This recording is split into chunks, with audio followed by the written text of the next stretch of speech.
To architecture and design. तो चलिए यहाँ से हम लोग नेक्स्ट पार्ट को देखते हैं। जैसा कि आपने देखा था लास्ट वीडियो में, मैंने आपको दिखाया था कि डिजाइन ऑफ फुटिंग। ठीक है, तो मैं यहाँ पे इसको हाईलाइट कर देता हूँ। आप इस तरह देख सकते हैं इसको। सॉरी, ये हाईलाइट तो नहीं हो रहा है, लेकिन खराब ठीक से हो जा रहा है। चलिए ठीक है। तो डिजाइन ऑफ फुटिंग के हम लोग नेक्स्ट पार्ट को देखते हैं, किस तरह से आगे इसका प्रोसीजर है। तो सबसे पहली चीज, आपके पास डेटा आ गया है साइज ऑफ कॉलम का एंड एक्सियल लोड का, एफ सी के मतलब grade of concrete, F Y grade of steel, S B C. ठीक है, तो सारी चीजें आपके पास अवेलेबल है। तो अब इसको हम लोग किस तरह ड्रॉ करते हैं, तो वो यहाँ पे हम लोग इसको देख लेंगे। ठीक है, तो चलिए 1 मिनट रुक जाते हैं।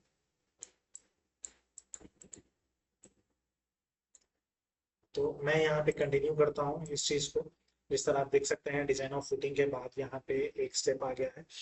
अब यहाँ पे हम लोग क्या करते हैं, साइज ऑफ फुटिंग को पहले फाइंड आउट करते हैं। मतलब जिस तरह फुटिंग का साइज क्या होना चाहिए, अगर आपको नहीं दिखता है तो मैं यहाँ पे ठीक से लगा देता हूँ, साइज आपको दिखाई देगा। ठीक है, तो यहाँ पर फर्स्ट पार्ट होगा साइज ऑफ फुटिंग। तो अब हम नहीं जानते कि साइज ऑफ फुटिंग कितना है, किस तरह लिया जाए, लेकिन हम लोग सिर्फ ये जानते हैं कि एक्सियल लोड कितना है और फुटिंग के लिए कॉलम का साइज कितना है, ये हम लोग जानते हैं। तो आप लोग समझ ही रहे होंगे क्लियरली कि कॉलम क्या है और फुटिंग का एरिया क्या है। अगर आप देखे देखे होंगे तो बहुत जगह पर ये हम लोग की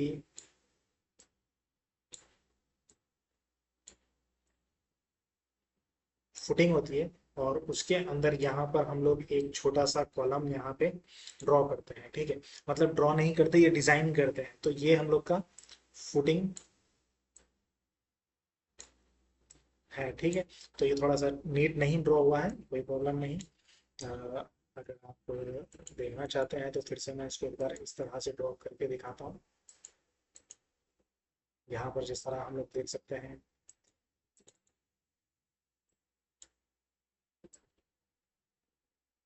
ये हम लोग का फुटिंग है और ये हम लोग का कॉलम है। ठीक है, तो यहाँ पे आप क्लियरली देख सकते हैं ये हम लोग का कॉलम है। ये ठीक से नहीं हो रहा प्रॉब्लम, देखते हैं आगे।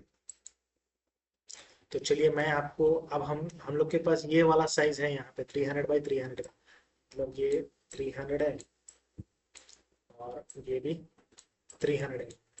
ठीक है, है ये एम। ठीक है, तो यहाँ पर आपने देख लिया ये। तो अब इसको हम लोग यहाँ पे साइज ऑफ फुटिंग किस तरह यहाँ पे हम लोग बनाते हैं, उसको यहाँ पे हम लोग कैलकुलेशन देखेंगे। तो आप देख सकते हैं जैसे कि एक्सियल लोड हम लोग के पास 600 kN। अगर मान लीजिए मैं इसका 10% यहाँ पर ले लूँ, तो ये कितना हो जाएगा, 600 × 10%। जैसा कि आप यहाँ पे देख सकते हैं, कैलकुलेटर यहाँ पे आ गया है। 600 × 10%,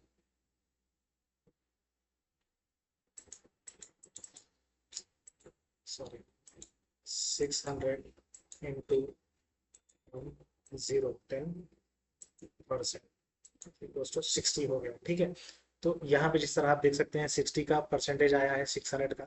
तो हम लोग इसको 600 और 600 + 10 जो परसेंट आया है वो 60 है, इक्वल्स टू, इसको हम लोग करेंगे तो 660। ये हम लोग का लोड हो गया है किस चीज का, इसको ये जो लोड हुआ है सेल्फ वेट ऑफ फुटिंग का हो गया। मतलब कि ये जो वेट है इस फुटिंग का, उसको अगर हम लोग सेल्फ वेट देखेंगे तो ये सेल्फ वेट हो गया है। जैसा कि मान लीजिए आप, क्लियरली मैं आपको यहाँ पे एक्सप्लेन कर देता हूँ, कोई प्रॉब्लम ना हो, ताकि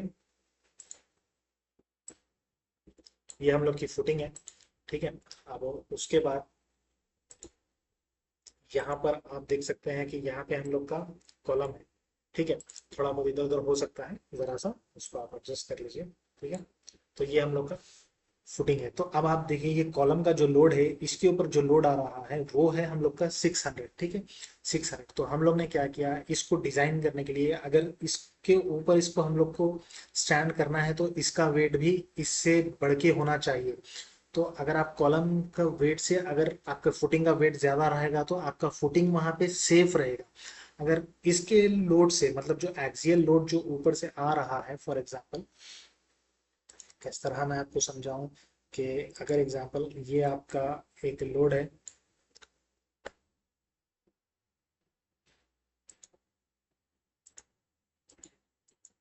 ओके, ये आपका एक कॉलम है, ये नीचे एक फुटिंग से कनेक्टेड है, ठीक है।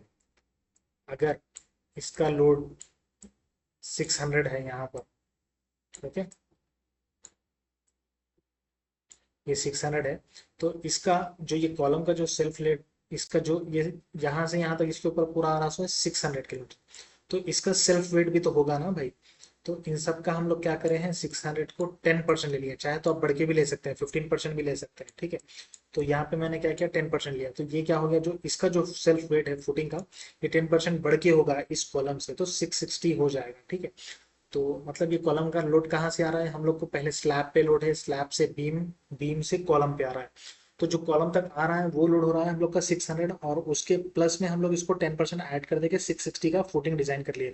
चाहे तो आप और भी बढ़ के ऐड कर सकते हैं, चाहे 15 या 20% तक भी आप ले सकते हैं, ठीक है, वो आपकी अपनी चॉइस है। तो यहाँ पे मैंने 10% लिया है। ये मेरा साइज ऑफ फुटिंग, ये मेरा सेल्फ वेट ऑफ फुटिंग का पता चल गया है।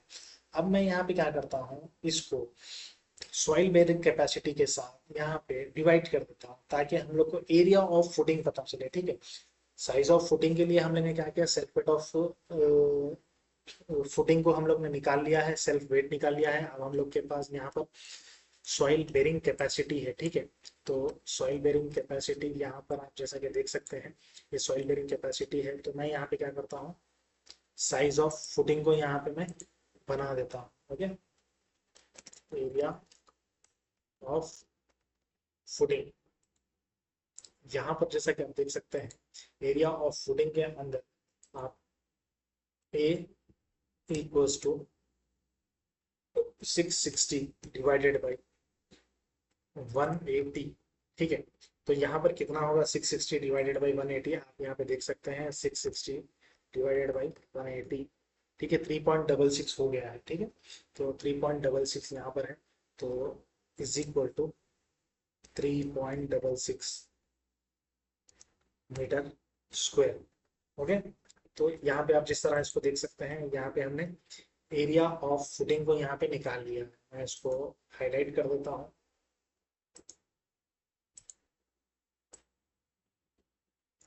ठीक है।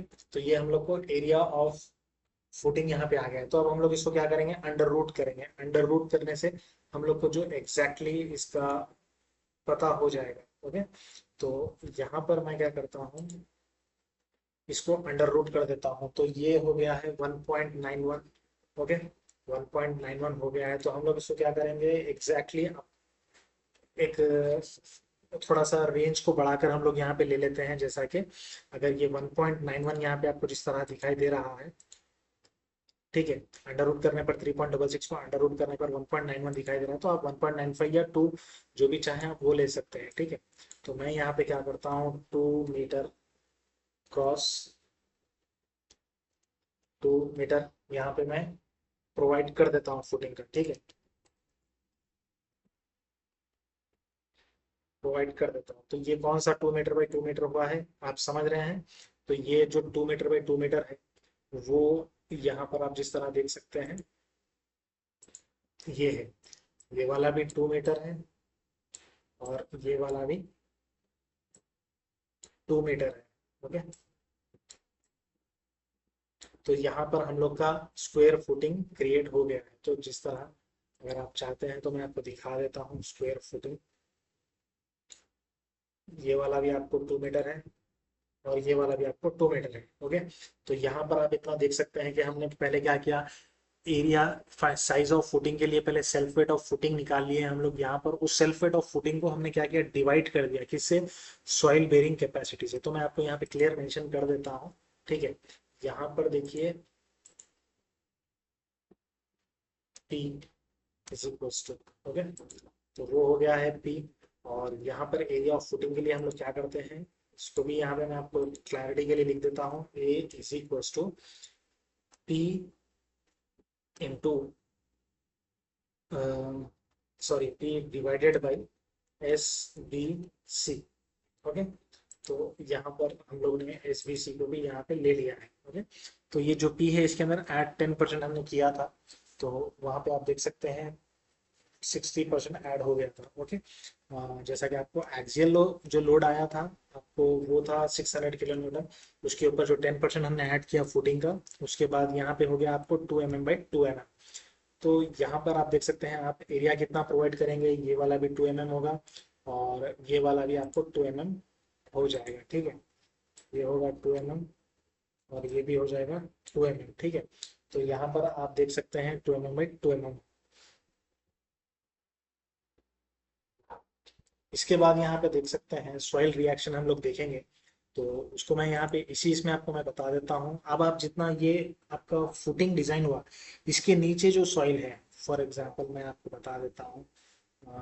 इसके जो नीचे वाला,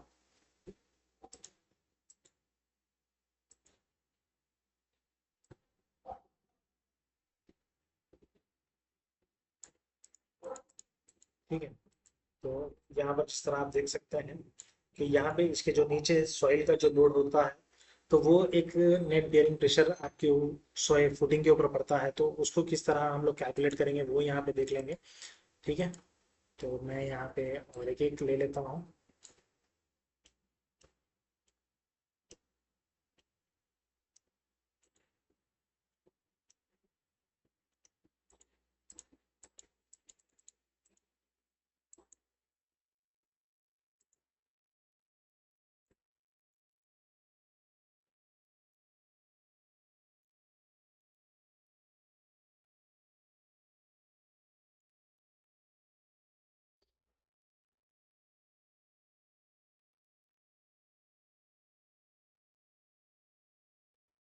अब यहाँ पे हम लोग सॉइल रिएक्शन फाइंड आउट कर रहे हैं, जो कि हम लोग के फुटिंग के इतने एरिया के नीचे जो सॉइल रहेगा वो यहाँ पे एक रिएक्शन आएगा, ठीक है।